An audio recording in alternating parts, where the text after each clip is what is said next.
오늘 우리에게 주신 이 디모데 후서 2장 말씀을 통해서 우리가 이번 이 여름 사역에도 하나님의 말씀과 기도로 그리고 헌신으로 그렇게 무장되어서 예수님의 심장을 가진 우리 교사 선생님들을 통해 우리 자녀들에게 피 묻은 십자가의 복음이 증거될 수 있게 되기를 간절히 소원합니다.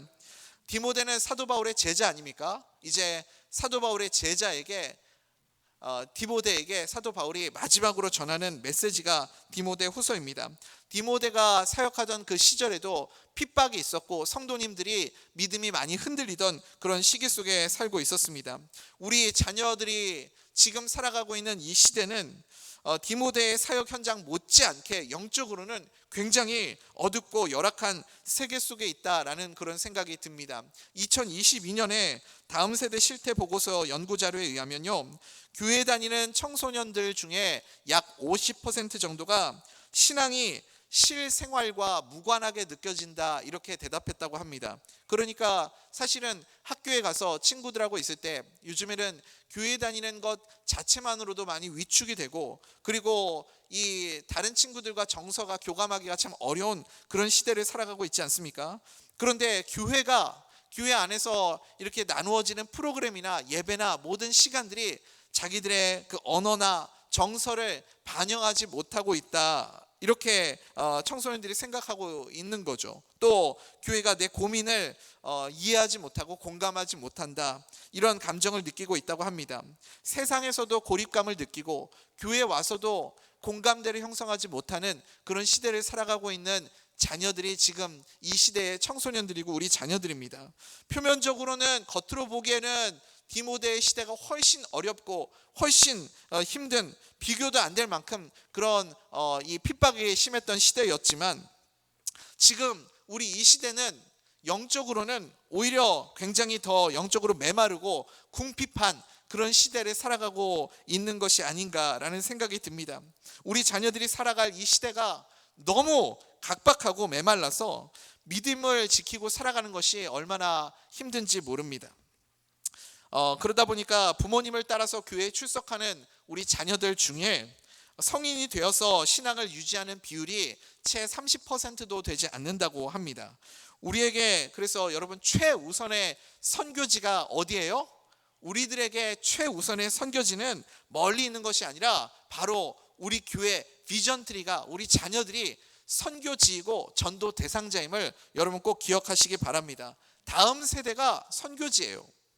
오늘 우리가 읽은 디모데 후서는요, 사도 바울의 유언과도 같은 그런 메시지입니다.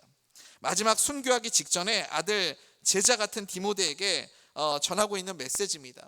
지금 사도 바울 본인도 감옥에 갇혀 있는 입장인데 그 아들 같은 디모데가 굉장히 안쓰럽게 보였던 것 같습니다. 그래서 마지막으로 전하는 오늘 우리가 읽은 디모데 후서 2장에서 뭐라고 말씀하냐면, 강한 그리스도인이 되라, 강한 크리스천이 되라, 그리고 너는 강해져야 된다, 흔들리지 말아라, 이렇게 격려하는 메시지를 보내고 있습니다. 사랑하는 우리 교사 선생님들, 또 우리 대전면속교 성도님들, 오늘 우리가 살아가는 이 시대에도요, 이 사도 바울의 유언과 같은 이 말씀을 통해서 다시 한번 부름받은 하나님의 교사로서 또 주의 군사로서 그렇게 사명을 확인하고 강력한 그리스도인으로 헌신하게 되기를 간절히 소원합니다. 여러분, 교사는요, 재능과 그리고 성격으로 감당할 수 있는 것이 아니라 하나님이 우리에게 능력은 하나님이 주시는 거죠. 우리는 내가 가지고 있는 능력이나 아니면 나의 성품이나 이런 것으로 교사를 감당하는 것이 아닙니다. 오늘 주님은 우리를 능력을 갖춘 교사로 부르고 계시지 않습니다. 주님이 우리를 부르실 때 그저 우리는 아멘으로 순종하고 그렇게 주님을 따라 향해 나아가면 주님께서 우리에게 하나님의 능력을 부어주실 줄 믿습니다. 그래서 우리는 두려워하지 않고 강하고 담대할 수 있는 거죠. 특별히 사도 바울이 오늘 말씀을 통해서 세 가지를 권면하고 있습니다. 세 가지인데 두 가지는 안에 거하라, 예수 안에 거하라, 은혜 안에 거하라, 안에 거하라 두 가지고, 마지막 세 번째는 증거하는 자가 되라, 증거자가 되라, 이렇게 세 가지를 권면하고 있습니다. 예수 안에서 강해지고 은혜 안에서 강해지고 그리고 전하는 자가 되라. 그럴 때 우리는 강한 교사, 강한 그리스도인이 될 줄 믿습니다. 우리 차례대로 한번 살펴보겠습니다. 우리의 힘의 원천이 어디 있는가? 예수 안에 있고 은혜 안에 있음을 여러분 믿으시기 바랍니다. 당연히 예수님과 은혜를 떠나서 우리가 강해질 수가 없겠죠.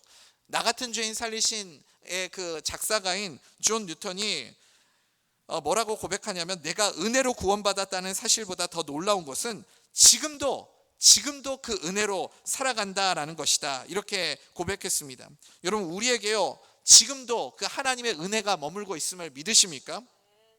우리는 하나님의 은혜 없이는 단 하루도, 한 주도, 한 시간도 살아갈 수 없는 자들임을 여러분 믿으시기 바랍니다. 그러니까 세상 사람들이 살아가는 방식과 우리가 사역하고 우리가 살아가는 방식은 완전히 다르다는 겁니다. 세상의 힘을 의지하려고 하지 말고, 은혜가 다른 말로 하면 불쌍히 여겨주시는 것 아닙니까? 긍휼히 여기는 마음. 하나님이 나를 불쌍히 여겨주시고 긍휼히 여겨주시면 못할 게 무엇이 있겠습니까? 얼마나 강해지겠습니까? 그래서 언제나 우리는 하나님의 그 긍휼하심을 구하고, 주여 나를 불쌍히 여겨주시옵소서, 이렇게 하나님의 앞에 은혜를 구하는 가운데 사역할 수 있는 우리 모든 교사들 될 수 있기를 소원합니다. 은혜 안에서, 예수 그리스도 안에서 우리가 강해질 수 있는 거죠. 예수님과 함께, 우리가 함께 할 때 모든 것을 다 이길 수 있다, 그 말씀입니다. 우리는 사실 능력 부족이 아니라, 그러니까 뭐가 부족한 거냐면 태도가 부족한 거예요. 태도. 어떤 태도죠? 항상 하나님의 은혜를 구하는 태도, 예수 그리스도 안에 거하려는 태도, 그 자세가 굉장히 중요합니다.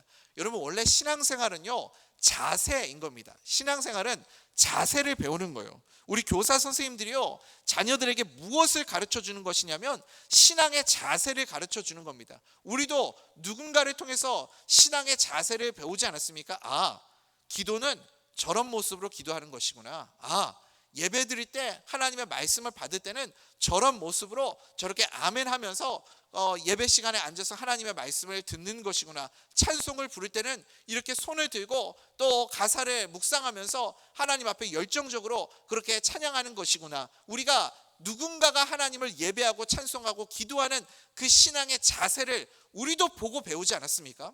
자녀들에게, 그리고 우리 다음 세대들에게 무엇을 우리가 가르치냐면 신앙의 자세를 가르치는 겁니다.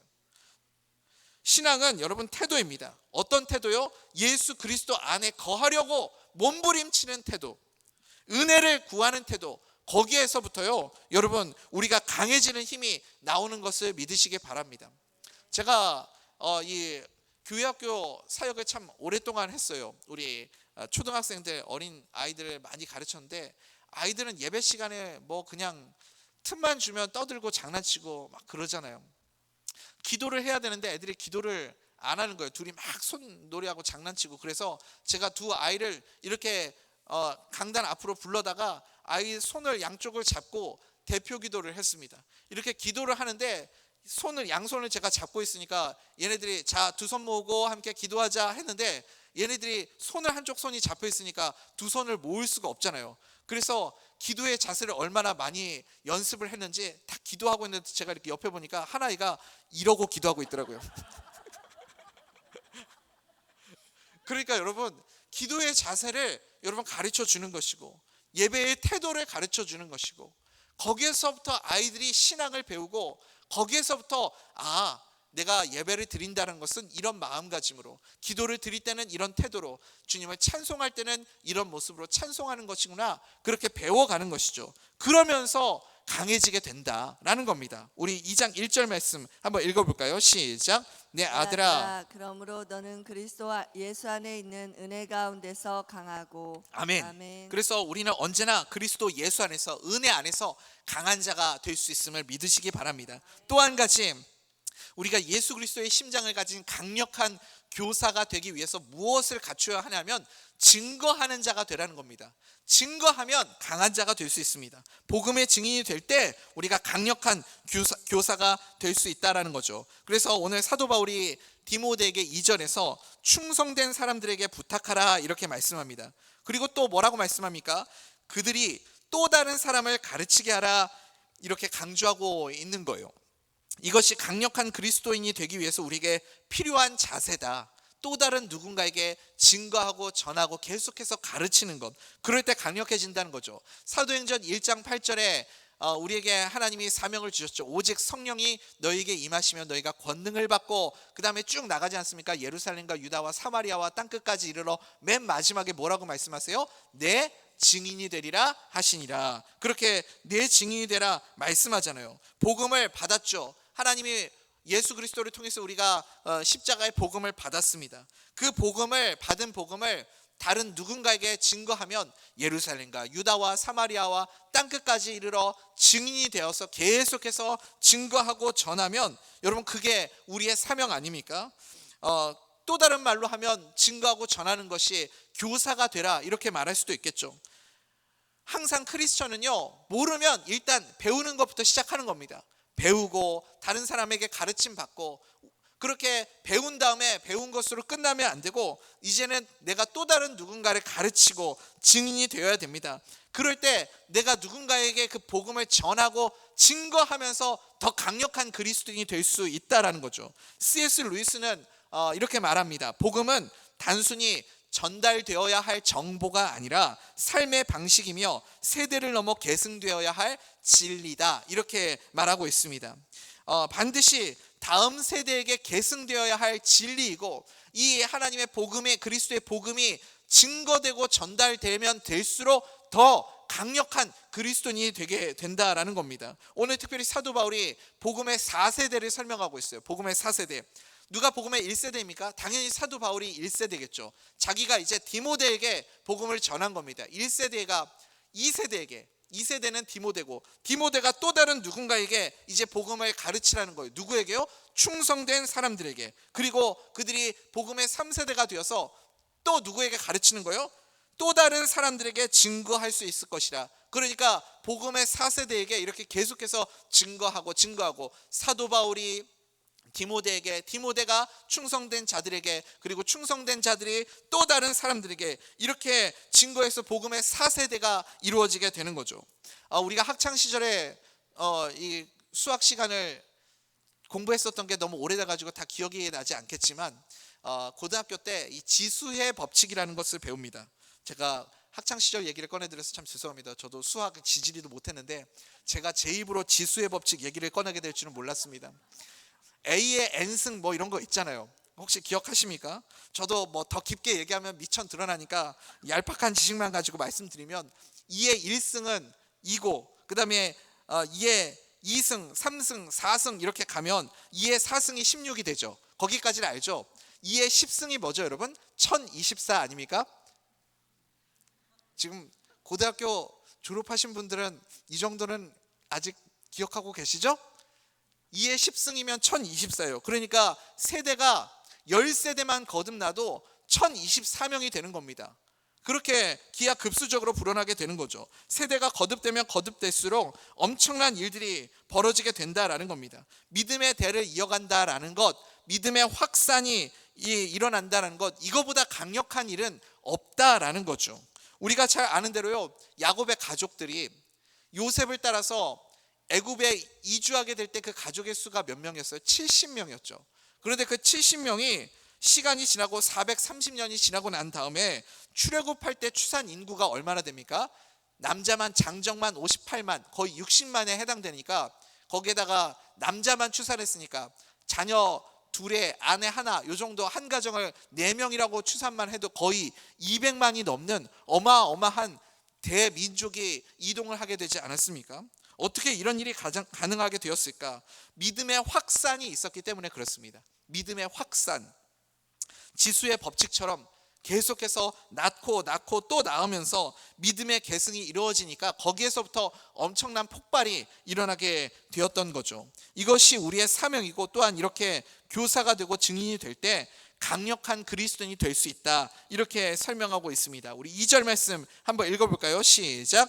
또 내가 많은 증인 앞에서 내게 들은 바를 충성된 사람들에게 부탁하라. 그들이 또 다른 사람들을 가르칠 수 있으리라. 아멘. 아멘. 그래서 계속해서 가르치면 가르칠수록 더 강력한 그리스도인이 될 수 있다. 오늘 본문의 9절에서도 사도 바울이 지금 감옥에 갇혀 있지 않습니까? 내가 비록 몸은 묶여 있지만 나는 여기서도 가르치는 사역, 복음을 전하는 일을 하고 있다, 이렇게 고백하잖아요. 증거하는 삶이 사도 바울을 더욱 강력하게 만드는 원동력이 되고 있다, 그렇게 간증하고 있지 않습니까? 비록 그의 몸은 매어 있을지 모르지만 복음과 이 말씀은 장소와 공간에 매어 있지 않는다, 이렇게 소개합니다. 그러므로 여러분, 내가 처한 상황과 환경과 형편을 여러분 한탄하지 말고, 하나님이 왜 나를 우리 이 부서로 보냈을까? 하나님이 나를 왜 여기를 섬기게 하셨을까? 왜 하나님이 나를 여기에 보내신 이유가 무엇일까? 여러분, 그곳에서 하나님의 선하신 뜻을 생각하며 나에게 주어진 자리에서 최선을 다해서 복음을 전하는 증거자의 사명을 감당하는 우리 모든 성도님들, 우리 교사 선생님들 될 수 있기를 축복합니다. 복음의 증거자가 되라는 거죠. 우리 9절 말씀도 한번 읽어봅시다. 시작. 복음으로 말미암아 내가 죄인과 같이 매이는 데까지 고난을 받았으나 하나님의 말씀은 매이지 아니하리라. 아멘. 그러므로 사랑하는 우리 교사 선생님들, 어떤 처지였든지 주님이 나를 보내셨다, 주님이 나를 부르셨다, 이 사명을 가지고 살아가시기 바랍니다. 증거하고 가르치면, 그러면 사실은 이게 참 신비로운 건데요, 내가 분명히 자녀들에게 복음을 증거하고 가르쳤는데 자녀들이 강력해지는 것보다 사실은 내가 더 강력해지게 되는 겁니다. 그게 강한 그리스도인이 되는 방법이라는 거예요. 말라기 3장 16절에 보면 기념책이라는 표현이 나옵니다. 기념책. 우리 한번 말라기 3장 16절 말씀 한번 읽어볼까요? 시작. 그때에 여호와를 경외하는 자들이 피차에 말하매 여호와께서 그것을 분명히 들으시고 여호와를 경외하는 자와 그 이름을 존중히 여기는 자를 위하여 여호와 앞에 있는 기념책에 기록하셨느니라. 네, 이 말씀 아멘. 잠깐 이렇게 보여주세요. 여기 하나님을 경외하는 자들이 피차 말하며, 이런 표현이 있죠. 피차 말하며, 이게 서로 복음을 증거하고 서로 가르쳤다라는 것 아니겠습니까? 거기서 계속해서 서로 복음을 증거하고 계속 가르쳤다는 거예요. 그것을 누가 듣고 계셨어요? 누가 보고 계셨어요? 하나님이 보고 계셨대요. 하나님이 듣고 계셨대요. 우리가 복음 증거하고 가르치는 것을 하나님이 듣고 계심을 여러분 믿으시기 바랍니다. 그리고요, 그 서로 복음을 증거하고 가르치는 그 사람들의 이름을 하나님이 어디에 기록하셨다고요? 여호와를 경외하는 자와 그 이름을 존중히 여기는 자를 위하여 여호와 앞에 있는 기념책에 기록하셨느니라. 하나님의 기념책이 있대요. 그 하나님의 기념책에 여러분 증거하는 자들, 가르치는 자들은 특별히 그 사람들은 하나님의 기념책에 그 이름을 기록하시는 것을 여러분 꼭 믿으시기 바랍니다. 예, 이제 됐습니다. 예, 우리 모든 성도님들, 또 우리 모든 교사 선생님들이요, 여호와의 기념책에 기록되는 그런 복된 인생들 될 수 있기를 축복합니다. 우리는 모두가 다, 교사 선생님들 뿐만 아니라 우리 모두가 다 복음의 증인이 되어야 됩니다. 그리고 우리 대전 명성교회는요, 전도하는 교회, 가르치는 교회, 선교하는 교회 되기를 간절히 소원합니다. 그리고 우리의 1차 선교지는 멀리 있는 게 아니라고 그랬죠. 어디가 우리의 선교지예요? 다음 세대가요. 비전트리가 우리의 선교지입니다. 최우선의 선교지, 우리가 가장 먼저 전도하고 가장 먼저 선교해야 할 선교의 대상자가 우리 자녀들입니다.